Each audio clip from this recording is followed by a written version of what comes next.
preciosas, esas que termina de citar usted, de los mártires escilitanos, cerca de Cartago, cuando fueron conducidos al pretorio por una denuncia. Entonces estaba perseguida el cristianismo. Entonces ello fue la respuesta que de una forma o de otra iban dando. Nosotros no podemos vivir sin el domingo, sin la celebración del Dominicum, sin la Eucaristía. Y en un momento determinado entonces celebraban los cristianos la Eucaristía en las casas, no tenían templos todavía. Y al dueño de la casa donde se reunían los cristianos, que se llamaba Dativo, le dicen: ¿y tú? ¿Cómo has admitido a estos en tu casa? Porque yo no puedo cerrar las puertas de mi casa a los hermanos. Y así van dando respuestas realmente solemnes. ¿Y qué nos pasa hoy? Yo creo que es muy importante lo siguiente, porque después lo que nos pasa, bueno, pues más o menos lo vamos viendo. Forma parte de la iniciación cristiana, por tanto, de los fundamentos de todo cristiano, la iniciación a la oración. Por eso, los niños desde pequeñitos, con sus padres, deben aprender a rezar y rezar con ellos la oración.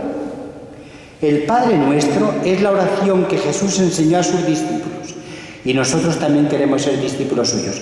Forma parte la oración que se concentra en el Padre Nuestro. El Padre Nuestro es una síntesis del Evangelio en forma de oración.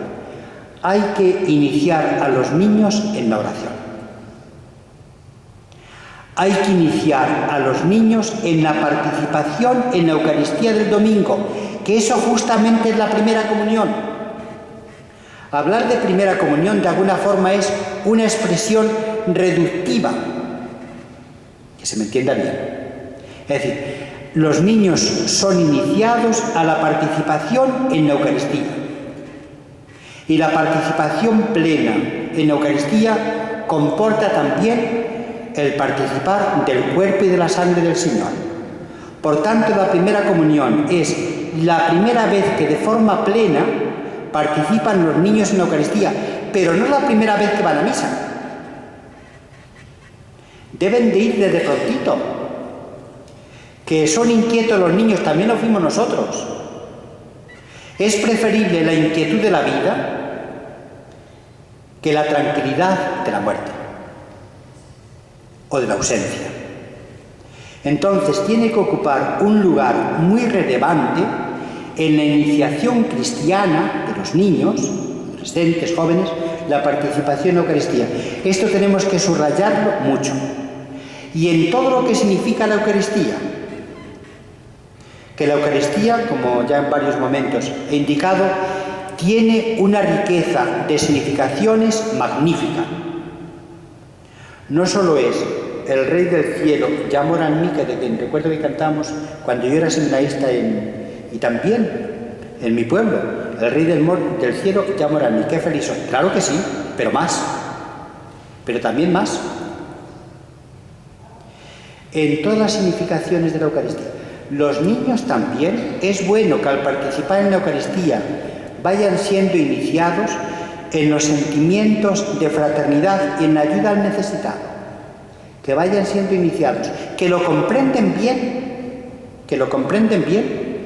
Tienen que ser iniciados los niños en la lectura del Evangelio, en la palabra de Dios, que forma parte de las realidades fundamentales en las cuales nos iniciamos como cristianos, y en el seguimiento de Jesús, con la forma como en el Evangelio Él nos ha dicho que le sigamos. Entonces, aquí viene a veces, para responder a la pregunta, yo no sé si siempre hemos puesto de relieve cuáles son los elementos, las realidades a las que somos iniciados como cristianos. En todo caso, este es un punto que necesitamos insistir mucho. Y es verdad, hay mucha ausencia de la participación en la Eucaristía del domingo. Y están muy descompensadas las presencias, por edades. ¿Cómo no nos va a causar preocupación el que los niños que terminan de hacer la primera comunión que decimos, a las pocas semanas, si te he visto no me acuerdo? Es una inquietud. En este sentido, es muy importante que los niños, a la sombra de los padres con su ayuda, vayan siendo iniciados. Hay formas de catequesis para la primera comunión, en la que se implica a los padres de una forma o de otra, que es muy importante. Y podemos preguntar a unos padres. No se trata de imágenes, ni debe tratarse tampoco, evidentemente, ni de los majos, ni de las fotografías, ni del banquete, ni de no sé cuántas cosas. Que la atención de los niños no se disperse en lo que solo puede ser añadido y manifestación de una fiesta muy importante para su vida. No podemos hacer que se disperse la atención, a veces pasando de largo de lo que constituye lo fundamental. Entonces, decía que es muy importante que los padres se hagan la siguiente pregunta, y nos hagamos todos la siguiente pregunta.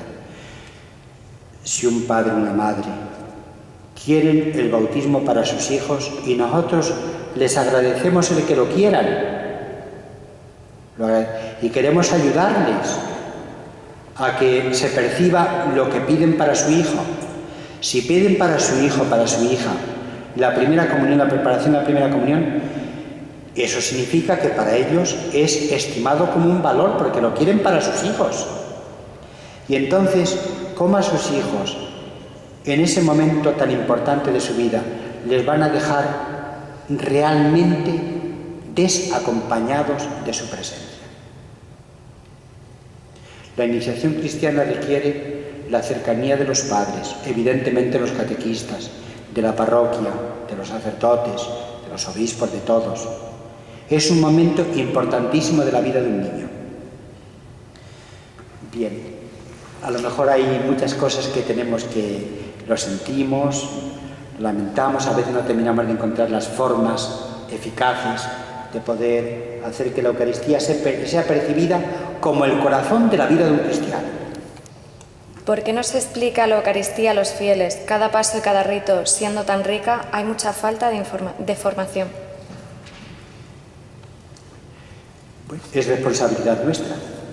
Yo recuerdo una cosa que en un verano me pasó en mi pueblo. Yo recibí la ordenación de presbítero el año 67, ya hace muchos años.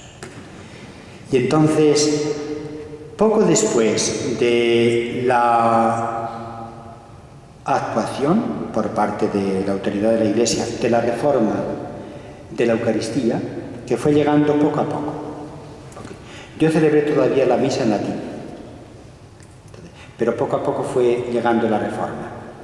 Entonces, recuerdo que un verano, en mi pueblo,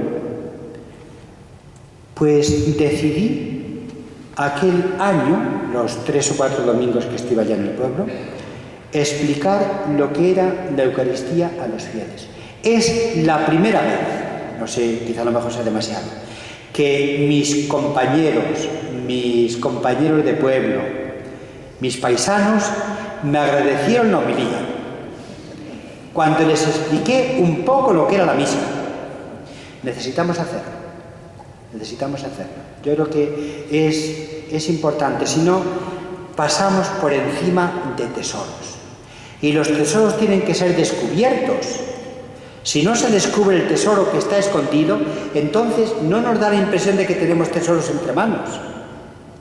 Y cuando mínimamente se descubre un poquito el tesoro, nos damos cuenta, pero qué riquezas. Y además, estas riquezas, estos tesoros, que no solo son lingotes de oro, son también calderilla a mi vida concreta, se traducen en calderilla para mi vida diaria, porque hay tantas perspectivas en la celebración de la Eucaristía que es muy importante que nos ayudemos unos a otros a descubrirlas. Ahí está mucho de la nueva evangelización.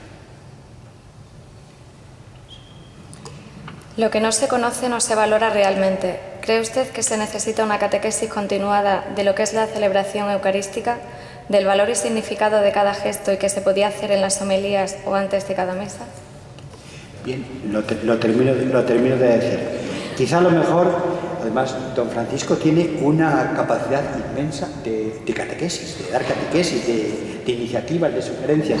A veces, pues, es un pensamiento. Tampoco se van a dar clases largas, pero es un pensamiento. A veces es un pequeño escrito que se lleva de la misa a casa.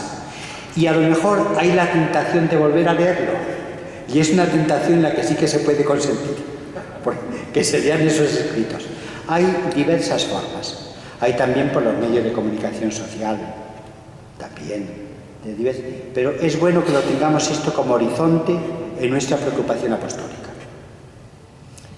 1 Corintios 11 es reflejo de nuestras comuniones. ¿Qué debemos hacer para que vuelvan a ser Eucaristías? Sí, me imagino que se referirá a cómo a veces en la celebración eucarística acudimos no solo cada uno desde un lugar, que eso, si la Iglesia se reúne desde los 4 puntos cardinales, sino a veces acudimos cada uno desde nuestro problema y el descuido de los problemas de los demás. Y a veces dándonos las espaldas unos a otros. Yo creo que las tentaciones que padecemos los cristianos se pueden seguramente resumir en 2. Igual que se resumen los 10 mandamientos de la ley de Dios en 2. ¿Recordad? Amar a Dios sobre todas las cosas y al prójimo como a nosotros mismos. Eso que aprendimos algunos en el catecismo del padre Astete no está abolido, que eso lo dice el Evangelio. Pues bien, nuestras tentaciones también se pueden resumir seguramente en 2. Olvidarnos de Dios y dar la espalda al que nos necesita. Que cuando vayamos a la Eucaristía, en lugar de ponernos espalda contra espalda, nos pongamos mirándonos unos a otros para tendernos la mano. El gesto de la paz es un gesto justamente de fraternidad en la Eucaristía, que está en la onda de cómo la Eucaristía hace la Iglesia.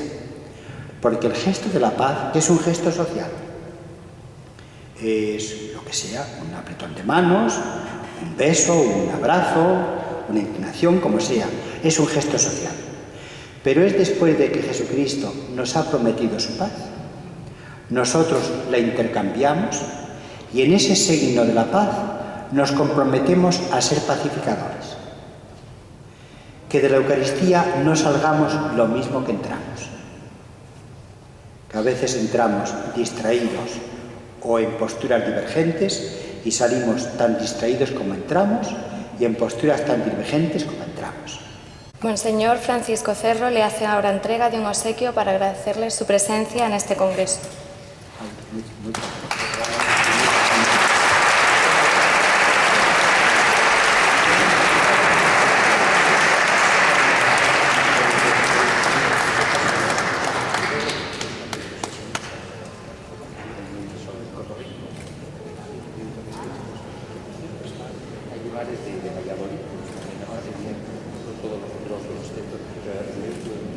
Don Francisco tiene un montón de libros.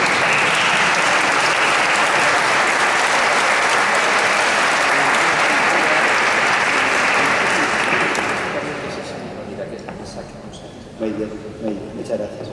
Yo he visitado también el lugar donde San Pedro de Alcántara empezó la reforma, el Pedroso.